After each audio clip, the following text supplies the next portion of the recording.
Hi, everybody, and welcome to your weekly tax tip special edition. I'm your host, Moshe Klein, President and CEO at the Affordable Accounting Firm. Thanks for taking a moment to like this YouTube video and to subscribe to our YouTube channel.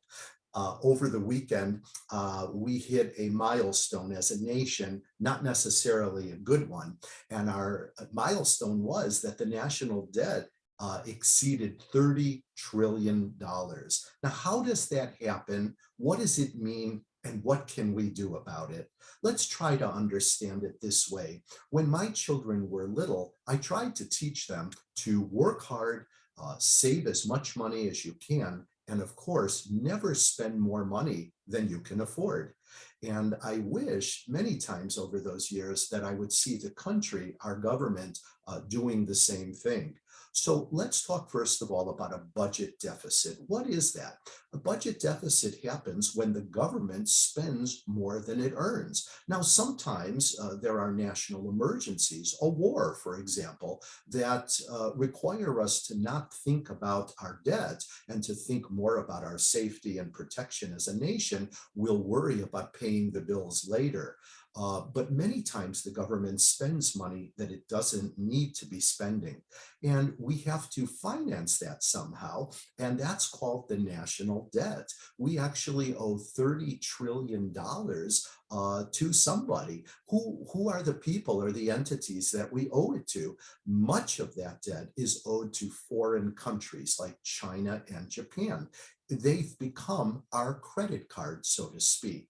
And when interest rates are low, it's manageable and possible to borrow more money than we might need to borrow because we're paying a small amount of money theoretically for the use of that money. But when interest rates go up, as we know they will in 2022 and beyond, they have to, it's going to cost a lot more of our country's paycheck to service that debt. In other words, we're going to have to pay higher rates of interest to countries like China just to hold on to that debt.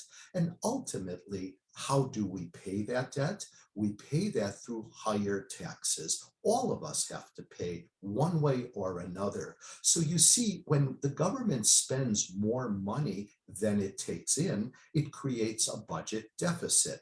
It puts money on the credit card, so to speak, by creating larger national debt balances. The nation owes a debt to a lot of it to foreign countries. When interest rates are low, we can manage that somehow. But when interest rates go up, it becomes a lot more expensive to be a debtor nation, paying money out to creditor nations like China.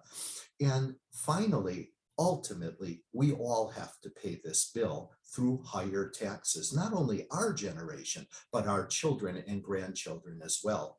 I hope that this special edition of your weekly tax tip was helpful and meaningful to you. And I hope that it teaches us all a lesson that we need to be more thoughtful and mindful about how we spend our money as a nation.